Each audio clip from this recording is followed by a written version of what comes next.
वेदांत बंडगर खून प्रकरणातील संशयित आरोपीच्या पती-पत्नीचे विष पिऊन आत्महत्येचा प्रयत्न, प्रकृती चिंताजनक. सांगली जिल्ह्याला हादरवणारी वेदांत बंडगर खून घटनेतील संशयित सागर चौगुले या आरोपीने कवठेमहांकाळ पोलीस स्टेशनमध्ये आत्महत्या करण्याचा प्रयत्न केला आहे. मिरजेतील शासकीय रुग्णालयात दोघांवर उपचार सुरू असून सागर याची प्रकृती चिंताजनक असल्याचे समजत आहे. सागर चौगुले याचा या खुनाशी काही संबंध नाही असा नातेवाईकांनी आरोप केला आहे. खुनाच्या दिवशी सागरला पोलिसांनी मारहाण केली व पुन्हा सोडून दिलं. पोलिसांच्या जाचाला त्रासाला कंटाळून, मारहाणीला कंटाळून हे कृत्य केलं असल्याचं नातेवाईकांनी सांगितलं आहे. सागरचं बरं वाईट झालं तर कवठेमहांकाळ पोलीस जबाबदार असतील असा इशारा सागरचे भाऊ यांनी माध्यमांशी बोलताना दिलाय. सागरचं बरं वाईट झालं तर पोलीस स्टेशन जबाबदार राहील व आम्हीही विष प्राशन करून आत्महत्या करू असा इशारा सागरच्या आईने दिला आहे.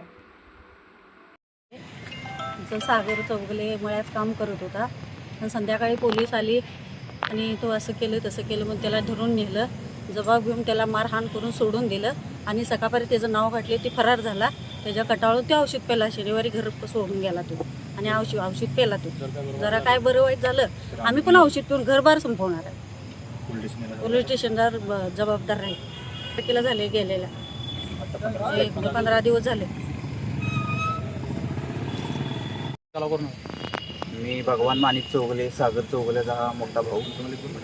वेदांत बंडगरच्या खून प्रकरणी माझ्या सागर चौगुले भावाला काही दोष नसताना काही राजकीय लोकांनी त्याचं नाव दबावाखाली टाकून, विशाल चौगुले या दोघांचं नाव दबावाखाली टाकून त्यांच्यावर प्रेशर येत आहे. त्या अनुषंगाने घेऊन त्यानं सागर चौगुले आणि निकिता चौगुले यांनी विष प्राशन केले आहे.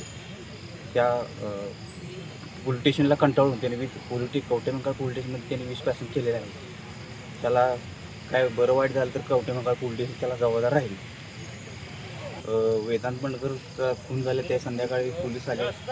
सागर चौगुलेला उचलून नेले आणि उचलून नेऊन त्याला मारहाण केली आणि सोडून दिलं. आणि मारहाणीच्या कंटाळीने ते सागर चौगुले परारी झाला आणि नंतर 2-4 दिवस आज विष प्राशन केलेलं आहे. निकिता चौगुले आणि सागर चौगुले या दोघांनी मारायला कंटाळलं.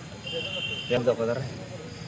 चौगुल्याचे 15 ते 3 आठवड्यापूर्वी लग्न झालेलं आहे आणि लग्न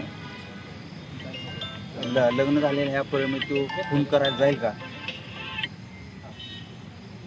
आणि तर काय बरं वाईट झालं त्याला कवठेमहांकाळ पोलीस स्टेशन पूर्णपणे जबाबदार राहील.